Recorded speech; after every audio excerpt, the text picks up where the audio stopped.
ہماری خواتین شکایتیں کرتی ہیں کہ میاں حقوق ادا نہیں کر رہا، یہ نہیں کر رہا، وہ نہیں کر رہا. بالکل صحیح ہے بھائی، اس کے باپ کو بھی کرنا پڑے گا. یعنی اس کے باپ کا مطلب یہ نہیں کہ اس کے باپ کو، اسی آدمی کو پیار سے اس کا باپ کہا جاتا ہے اردو میں. آج ہر آدمی اپنا باپ خود ہی ہے نا آج کل. لیکن یہی انٹیاں جب شوہر ان سے کہتا ہے کہ آپ میری مرضی کے بغیر گھر سے مت نکلو، بیگم جب کہیں جاؤ تو مجھ سے پرمیشن لو. صرف اطلاع دینا کافی نہیں ہے، شوہر کی پرمیشن کا ہونا ضروری. اسلام عورت کو باؤنڈ کرتا ہے کہ جب اس کی شادی ہو گئی ہے. اب آپ کہو گے مصعب کیا قومی ترانے سنانے لگ گئے ہیں؟ میں تھکا ہوا ہوں بھائی، میں ابھی سفر سے آیا ہوں. رات میرا بیان تھا اتنا لمبا پنجاب میں، تو جب میرا بہت زیادہ لمبا بیان تھا، رات بھر سویا نہیں، تو پھر یہ سر لگانا پڑتا ہے تاکہ میں بولتا رہوں. سمجھ رہے؟ تو انٹیاں جو ہیں وہ شکایت کرتی ہیں میاؤں کی کہ یہ ہم پہ روب جماتے ہیں. ان کو کیوں بتائیں ہم باہر جانے سے پہلے؟ کیا الٹی باتیں بھی شروع ہو جاتی ہیں. کیا میں کوئی فلم دیکھنے جا رہی ہوں؟ بعض دفعہ میاں کو محبت اتنی ہوتی ہے، بیگم کہیں جا رہی ہوتی ہے. ونس اپون اے ٹائم ایسا ہوا کرتا تھا، اب تو اس طرح آج کل اس طرح کی اطلاعات آ نہیں رہی ہیں. میاں کہہ دیتا ہے کہ آپ نہیں جائیں، میں ابھی گھر میں ہوں، میں چاہتا ہوں کہ آپ گھر میں رہیں. بیگم کہنی نہیں، میں اپنی اماں کے جا رہی ہوں یا کہیں بھی جا رہی ہوں. تو اسلام ایسے موقع پہ بیگم کو سپورٹ کرتا ہے یا میاں کو؟ سمجھتے ہو کہ نہیں سمجھتے؟ یہاں خواتین کہتی ہیں کیوں بھائی ہم کوئی غلام ہیں؟ کل میں نے رات ایک پنجاب میں ایک بہت بڑے بورڈ پہ دیکھا، ہم کوئی غلام ہیں. تو خواتین نے بھی یہ لفظ سیکھ لیا ہے، ہم کوئی غلام ہیں جو ہم بتا کے جائیں. ہے بھائی، ہم کیوں بتائیں کسی کو؟ تم کون ہوتے ہو پوچھنے والے؟ پھر ہر وقت کی پابندیاں لگائی ہوئی ہیں میرے اوپر، ہر وقت کی پابندیاں ٹھیک ہے، یہ غیر اخلاقی حرکت ہے ہر وقت کی پابندی. لیکن بہرحال عورت کو کیا حکم دیا جائے گا کہ وہ اس معاملے میں شوہر کی اطاعت کرے. آج کل جیسے مردوں نے حقوق ادا کرنا چھوڑ دیے تو خواتین بھی بہت ساری لبرل ہوتی جا رہی ہیں، وہ میاں کو بتانا ضروری نہیں سمجھتی. ایسے بھی کیسز آتے ہیں، میاں صاحب کہہ رہے ہیں بھائی ان سے نہیں بات کیا کرو، اس سے نہیں جی تم کون ہوتے ہو روکنے والے؟ تو بھائی جب آپ میاں سے اپنے حقوق لے رہی ہو کس کے نام پہ؟ اسلام اس کو پابند کر رہا ہے، سمجھ لیں آپ. اسلام کے علاوہ کسی کا باپ بھی شوہر کو پابند نہیں کر سکتا، خوب سمجھ لو.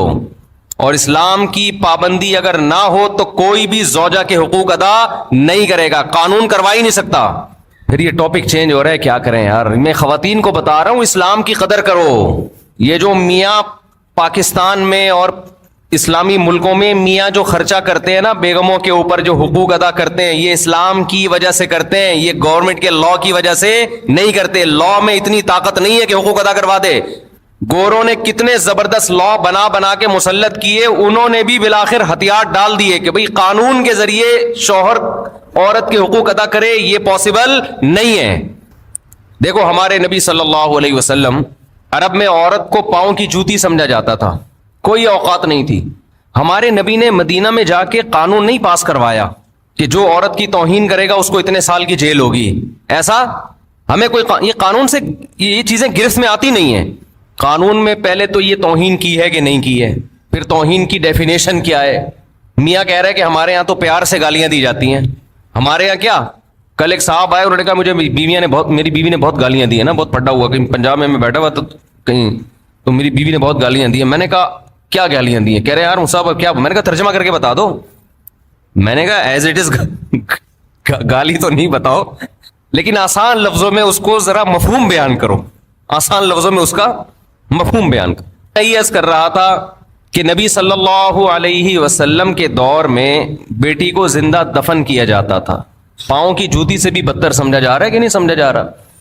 تو آپ صلی اللہ علیہ وسلم نے قانون سازی نہیں کی ہے مدینہ میں کہ کورٹ میں عورت کیس کرے شوہر توہین کر رہا ہے. یہ بہت مبہم چیزیں ہوتی ہیں اور قانون کے ذریعے ان چیزوں کی گرفت نہیں ہو سکتی ہے. بلکہ آپ صلی اللہ علیہ وسلم نے یہ بتایا کہ میں اللہ کا پیغمبر ہوں اور دلائل سے ثابت کیا. اللہ نے اتنے معجزے دیے جس سے صحابہ کو یقین ہو گیا کہ آپ کس کے پیغمبر ہیں؟ اللہ کے. پھر قرآن میں اللہ نے آیتیں نازل کی، لَقَدْ كَانَ لَكُمْ فِي رَسُولِ اللَّهِ أُسْوَةٌ حَسَنَةٌ. تمہارے لیے پیغمبر کی زندگی میں بہترین نمونہ ہے. فالو کرنا ہے تو کس کو فالو کرنا ہے؟ پیغمبر کو. اب لوگ سمجھ گئے پیغمبر جو کرتے چلے جا رہے ہیں ہمیں وہ کرنا ہے, نہیں کیا تو پنشمنٹ کس کی طرف سے ملے گی؟ اللہ کی طرف سے. اب کوئی دیکھنے والا نہیں ہے, اب نہ کوئی وکیل کی ضرورت نہ کیس کی ضرورت. کس کا خوف بٹھا دیا ہے؟ اللہ کا. تو پھر صحابہ نے پیغمبر کا عمل کیا دیکھا؟ مشہور حدیث ہے نا کہ ایک صحابی نے نبی صلی اللہ علیہ وسلم کی دعوت کی, آپ نے فرمایا عائشہ کو بھی بلاؤ تو آؤں گا میں. یہ جو ایٹیٹیوڈ ہے, یہ جو رویہ ہے زوجہ کے ساتھ, وہ صحابی بلا رہے ہیں نبی کو, اور آپ کیا کہہ رہے ہیں ساتھ میں کس کو؟ زوجہ کو بھی بلاؤ. دل صاف تھے لوگوں کے, ان کے پاس اتنی گنجائش نہیں تھی. انہوں نے عرض کیا یا رسول اللہ یہ میں نہیں کر سکتا. آپ نے فرمایا دعوت کیا ہے؟ کینسل.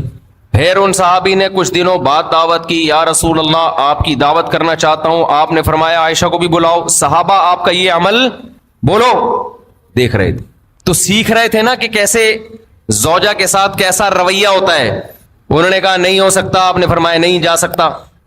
پھر تیسری مرتبہ صحابی نے عرض کیا یا رسول اللہ آپ کی دعوت کرنا چاہتا ہوں. اچھا میرے سے یہ بیان خواتین سنتی ہیں نا, وہ کہتی ہیں آئے کاش مفتی صاحب کتنے اچھے ہیں, اللہ اپنی بیگموں کے ساتھ کیسے ہوں گے. تو مجھے وہ لطیفہ یاد آتا ہے جو مولوی اس طرح بیویوں کے حقوق بیان کر رہا ہوں نا, خواتین بڑی متاثر ہوتی ہیں کہ ان کے گھر والے کتنے خوش قسمت ہوں گے, ان کی تو کبھی دعوت ہوتی ہوگی تو کہتے ہوں گے بیگم کے ساتھ بلاؤ تو آؤں ورنہ میں نہیں آ رہا, جاؤ. تو وہ لطیفہ تمام خواتین سن لیں.